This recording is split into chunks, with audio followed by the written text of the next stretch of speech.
In the far north, past the frozen rivers and brittle trees, there was a place called Zykova, a land where the snow never melted, and shadows lingered even at noon. Deep in its heart lived a wolf with horns. No one knew why the wolf had horns. Perhaps he was born with them. Perhaps they grew from shame.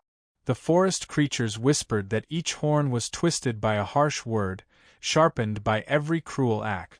They called him Thorn, though he never told them his name. Thorn was feared. Not because he was the strongest, but because he made others feel small. He mocked the bear cubs for stumbling. He pushed the hares from their burrows just to see them panic. He snatched songs from the throats of birds, telling them their voices were too soft, too stupid, too sweet. And when they cried or ran, Thorn laughed, a hard, hollow laugh that echoed longer than he meant it to.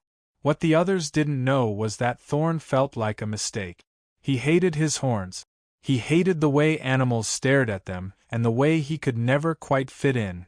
So, he learned that if he made everyone else feel worse than he did, he could almost forget what he saw in the ice when he looked at his own reflection. One winter morning, a young fawn approached him at the edge of the frozen lake. "I like your horns," she said softly. Thorn sneered. "You like these? What do you know about anything, Twiglegs?" The fawn flinched, but didn't run. "They look strong," she said. "But maybe they're heavy too." Something cracked. Not in the ice, but in Thorn.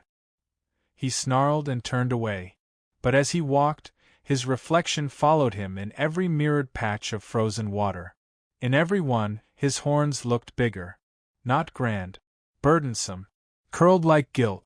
For the first time, he didn't like how it felt to be feared.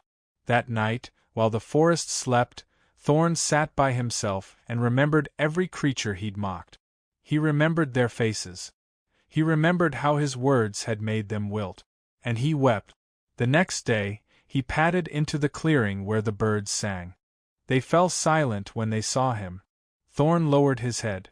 "I was wrong," he said. "I thought if I made you small, I wouldn't feel so small myself. I'm sorry."